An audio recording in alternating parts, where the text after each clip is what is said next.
Zingine another country.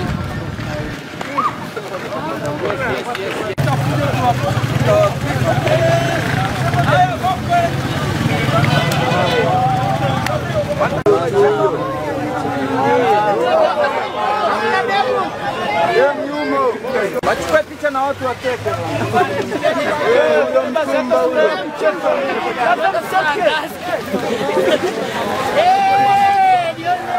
Apelekwa mbio bila wao kueleweshwa kwamba tunamkamata huyu mshukiwa au huyu kafanya hivi. Sasa waliona tutakamatwa tu tutapelekwa. The best way to do. Tulikuwa tunaomba tuendelee kupaki pikipiki zetu kwa ajili ya kusomba abiria kutafutia kipato. Kitu cha kwanza. Kitu cha pili, kuna wale tunaendesha pikipiki usiku.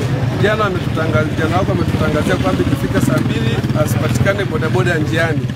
Sasa kuhusu hilo hatujaliweka sawa kwamba kweli tusionekane njiani au tuendelee kujitafutia riziki.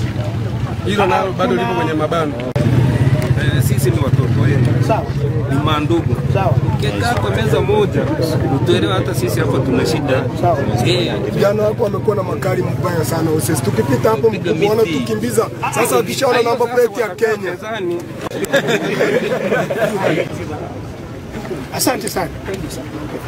Akizungumza kiongozi mkubwa huwa hakuna mtu mwingine wa kuongea. Ndio. Sawa sawa. Yani lazima mfahamu itifaki, sio? Nadhani viongozi wenu mmewasikia. Mlikuwa mna hamu ya kusikia, mlidhani nazungumza mimi, hapana. Sisi tumekuja kutafuta peace. Sawa? Ndio. Sisi hatutaki fujo. Sisi tunataka amani. Sasa na iwe hivyo, OCS amezungumza vizuri. Jambo lenu kama kuna tatizo, kuna changamoto ambazo zipo, anasema anazo na kesho watakaa kikao zitazungumzwa. Sawa sawa? Kwa nini waje? Sisi tunataka amani.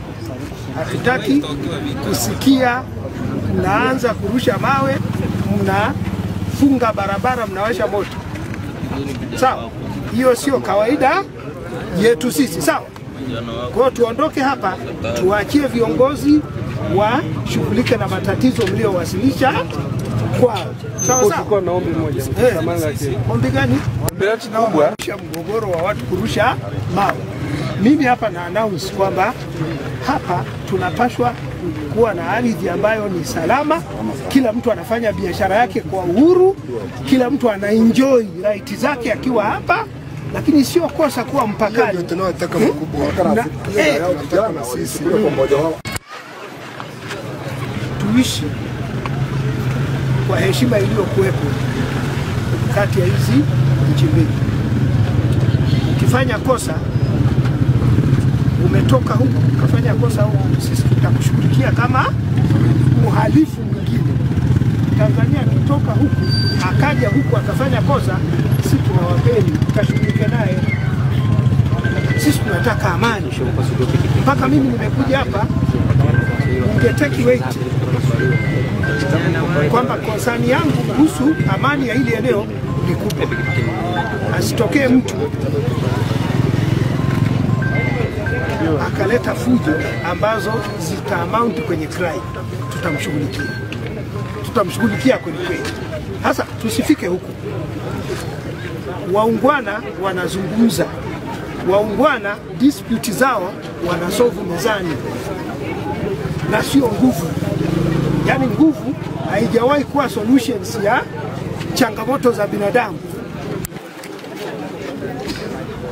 Sawa sawa? Kwa mimi nawaomba sana. Nawashukuruni sana. Mheshimiwa, kabla umaliza hapo, umekuja kutatua tatizo. Lazima utafute chanzo cha tatizo ni nini. Vijana wako wanatushishaga amani. Kwa sababu hatuwezi kutoka hapa